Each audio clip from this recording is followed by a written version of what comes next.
राष्ट्रवादी काँग्रेस पक्षाचे माजी आमदार अनिकेत तटकरे आपल्यासोबत आहेत. अजित पवारांचं आणि त्यांचं नातं, अजित पवार कायम त्यांच्या घरी जातील त्यावेळेस कोणकोणत्या आठवणी त्यांच्या होत्या सगळं आपण त्यांच्याकडून जाणून घेणार आहोत.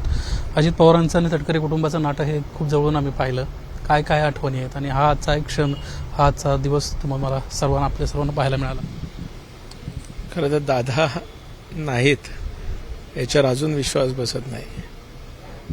म्हणजे घरात इतर कुठलाही पाहुणा येणं आणि दादा येणं याच्यातली लगबग जी असायची आमची, किंवा अजूनही म्हणजे 3 पिढ्यांचं, म्हणजे वडिलांचं आणि दादांचं तर नातं होतं, माझं आणि दादांचं नातं म्हणजे मुलाप्रमाणेच माझं होतं, आणि माझ्या मुलांचं सुद्धा नातं तितकंच दादांच्या सोबतचं अगदीच कौटुंबिक राहिलं. दादा आले म्हटल्यावर मुलं शाळा टाकून घरी थांबायची. पण आज दादा नाहीत. एक मोठी पोकळीक निश्चितच आम्हाला जाणवणार आहे. काय बोलावं हे सुचत नाही, कारण अनेक आठवणी आहेत. काय चिरंजीव, काय तटकरे परिवार कसे आहात, म्हणजे इतका तो कडक पण प्रेमळ ओलावा त्याच्यात. म्हणजे ज्यावेळेस सुत्रवाडीला मुक्कामाला यायचे काय आठवणी होत्या? खास करून बागकामाबद्दल कायम कौतुक असायचं.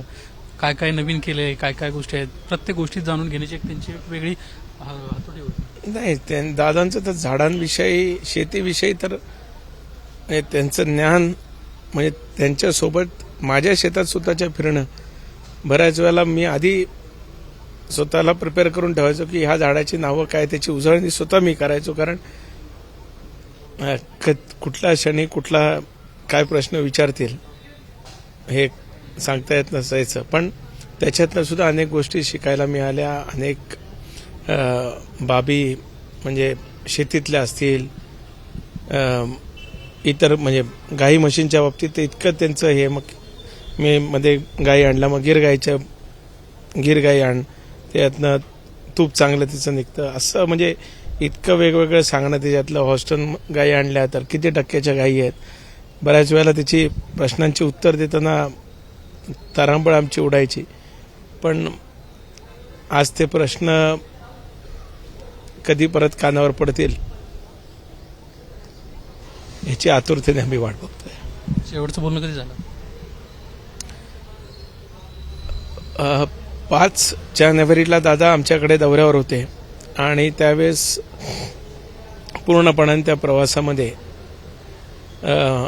म्हणजे मी चालक म्हणून त्यांचं काम केलं.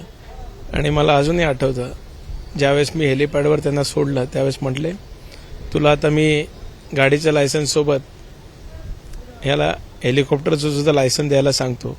आणि आज त्याच म्हणजे हवाई दुर्घटनेमध्ये असं काय त्यांचं होईल असं कधीच वाटलेलं नव्हतं. म्हणजे इतकं